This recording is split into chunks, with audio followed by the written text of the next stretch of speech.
नमस्कार दोस्तों, आज इस वीडियो में हम बताएंगे मार्फो 11 के बारे में। जो नया मार्फो 11 डिवाइस आया है मार्फो का, इसमें मार्फो 11 से क्या क्या होता है एसबीआई कियोस्क में और क्या नहीं होता है। अभी हम कहेंगे जब तक कोई नया अपडेट नहीं आ जाता है तब तक कोई भी एसबीआई के सीएसपी मित्र मार्फो 11 डिवाइस अभी ना खरीदें, और यदि खरीद भी लेते हैं तो कोई दिक्कत नहीं है। एईपीएस केवल चलेगा, सीआईएफ वर्क नहीं करता है। वो हम आपको दिखा रहे हैं सीआईएफ वर्क करेगा कि नहीं करेगा मार्फो 11 डिवाइस से। यहां देखिए, इस पे हम सीआईएफ डाल दिए हैं कस्टमर का, ओके कर रहे हैं सबमिट करने के बाद। अब यहां पर यदि हम उस कस्टमर का विड्रॉल करना चाहें तो नहीं होगा। तो ये एसबीआई सीएसपी के लिए नुकसान है, क्योंकि एसबीआई सीएसपी में केवल एपीएस का काम नहीं होता है, उसमें सोशल भी है, आरडी है, एफडी है। कई हमारे जो पुराने अकाउंट हैं वो नॉर्मल अकाउंट खुले हैं, अधिकतर नॉर्मल अकाउंट खुले हैं।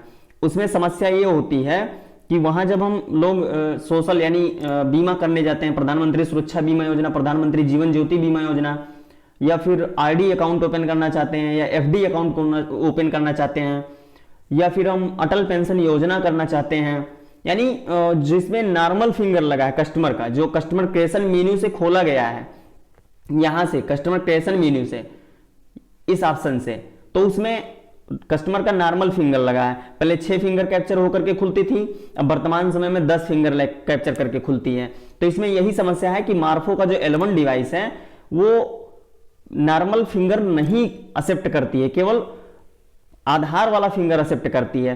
तो इसमें एसबीआई सीएसपी के लिए अभी ये डिवाइस सही नहीं है, ये सही से वर्क नहीं करती है। देखिए, जैसे मान लीजिए हम कस्टमर का सीआईएफ डाल दिए हैं और यहां विड्रॉल करने आए हैं, कस्टमर का लेफ्ट हैंड थंब फिंगर मांग रहा है। अब इसको हम फिंगर पे सिलेक्ट है, कस्टमर से फिंगर लगवाएंगे, अथराइज करेंगे, लेकिन हम अथराइज जैसे क्लिक करेंगे मार्फो की लाइट जलेगी ही नहीं, और यहां मैसेज मिल जाएगा कि फिंगर कैप्चर। देखिए, फिंगर कैप्चर, फिंगरप्रिंट कैप्चर। अब मार्फो जली ही नहीं और फिंगरप्रिंट कैप्चर लिख दिया। और इसकी जो सेटिंग थी, हम बहुत कुछ प्रयास करके पहले समझना चाहे थे कि हो सकता है कुछ सेटिंग में दिक्कत हो, तो हम सब कुछ करके देख चुके हैं।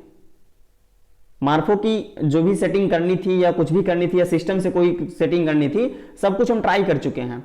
इसमें कोई समाधान नहीं है। यानी कि साफ शब्दों में जान लीजिए कि मार्फो की जो 11 डिवाइस है वो एसबीआई सीएसपी के लिए अभी सही नहीं है। या तो इसमें कुछ अपडेट आ जाए तो खैर ठीक है, हाँ एक हिसाब से सही भी है। यदि एपीएस ट्रांजैक्शन कर रहे हैं आधार से अदर बैंक का, तो उसमें जो है फ्रॉड का जो सिस्टम है कि डिवाइस क्या नाम है, डिवाइस जो है ब्लैक लिस्टेड हो जाती हैं।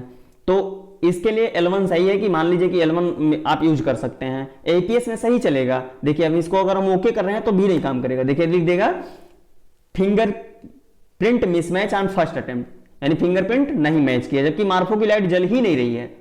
हम लगातार 3 बार भी ट्राई कर देंगे, क्योंकि सीआईएफ बेस जो रहता है ट्रांजैक्शन करने वाला, उसमें 3 बार फिंगर लेता है। ओके किए, फिर वही मैसेज हमें मिला, fingerprint mismatch on second attempt. देखिए, जबकि मार्फो की लाइट जल ही नहीं रही है और लिख दे रहा है फिंगरप्रिंट कैप्चर, फिंगरप्रिंट कैप्चर। सबसे बड़ी समस्या यही है एसबीआई सीएसपी के लिए। कौन 11 खरीदेगा? कोई सीएसपी खरीदेगा 11? क्योंकि उसमें दिक्कत है, एसबीआई के सीएसपी में नहीं ये काम कर पाएगा।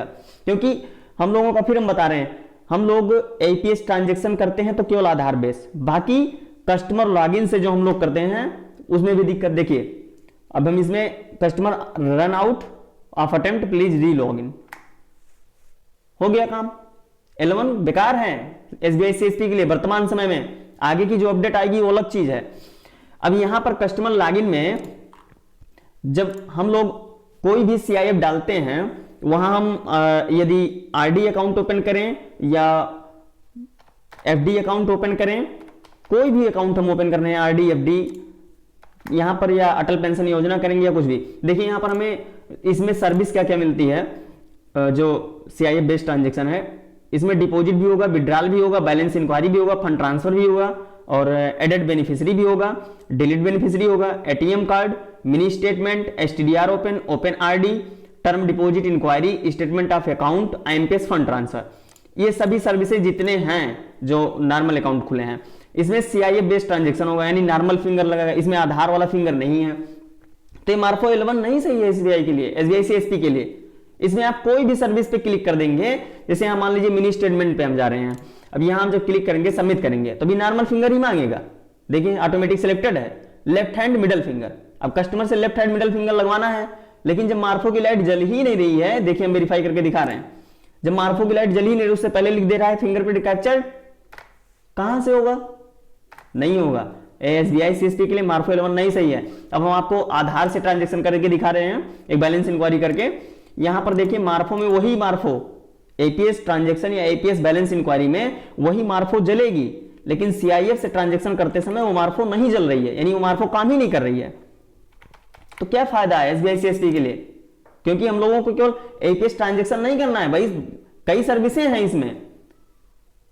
एपीएस कैश विड्रॉल तो केवल मार्फो जो है ठीक है, लेकिन आरडी, एफडी, प्रधानमंत्री सुरक्षा बीमा योजना, प्रधानमंत्री जीवन ज्योति बीमा योजना, अटल पेंशन योजना, जो भी कुछ सर्विसेज हैं हम लोगों की, एटीएम कार्ड भी ब्लॉक करना हो, एटीएम कार्ड का पिन बनाना हो, सब में नॉर्मल फिंगर लगेगा जब नॉर्मल अकाउंट है। कहां से होगा? नहीं हो पाएगा। तो इसलिए अभी हम कहेंगे आप सभी मार्फो 11 डिवाइस ना खरीदें, यदि खरीद लिए हैं तो घबराने की बात भी नहीं है, आप एपीएस ट्रांजेक्शन उससे कर सकते हैं। अब देखिए हम ये एपीएस ट्रांजेक्शन कर रहे हैं, अब यहां पर हमें मार्फो लाइट जलेगी और हमारा एपीएस बैलेंस इंक्वायरी भी होगा, और बैलेंस इंक्वायरी हो गया, देखिए ओके किए हैं, customer fingerprint successfully capture okay किए, और यहां हमारे सामने स्क्रीन पे बैलेंस इंक्वायरी भी हो जाएगी उसी मार्फो से, मार्फो 11 से। उसमें एपीएस ट्रांजेक्शन करने में कोई दिक्कत नहीं है, बस दिक्कत है तो केवल उसमें है कस्टमर लॉगिन से, सॉरी कस्टमर क्रिएशन से जो अकाउंट खुले हैं उसमें दिक्कत हो रही है। तो अभी जो है सभी मित्रों से हम यही कहना चाहते हैं कि अभी आप सभी मार्फो 11 न खरीदें, इसमें भी समस्याएं हैं। और आप सभी को यदि वीडियो पसंद आया हो तो हमारे चैनल को सब्सक्राइब करें, लाइक शेयर करें, कमेंट करें, सभी मित्रों को यह सूचना जरूर भेजें ताकि सभी लोग अभी फालतू में इन्वेस्ट ना करें, क्योंकि ये फालतू इन्वेस्टमेंट बेकार है एसबीआई सीएसपी के लिए जब तक अपडेट नहीं आ जाता है। जब अपडेट आ जाएगा कि उस मार्फो से कस्टमर लॉगिन से जो अकाउंट, कस्टमर क्रिएशन से जो अकाउंट खुले हैं, नॉर्मल अकाउंट जिनका हम 6 फिंगर नॉर्मल कैप्चर करवाए हैं या 10 फिंगर नॉर्मल कैप्चर करवाए हैं, उन पे जब ये मार्फो 11 डिवाइस काम करने लगेगी तभी हम लोगों को ये खरीदना है, तभी हम लोगों के लिए फायदेमंद होगा। या तो फिर धैर्य बनाए रखें आप सभी, जैसे ही अपडेट आएगा बताया जाएगा। बहुत बहुत धन्यवाद आप सभी का।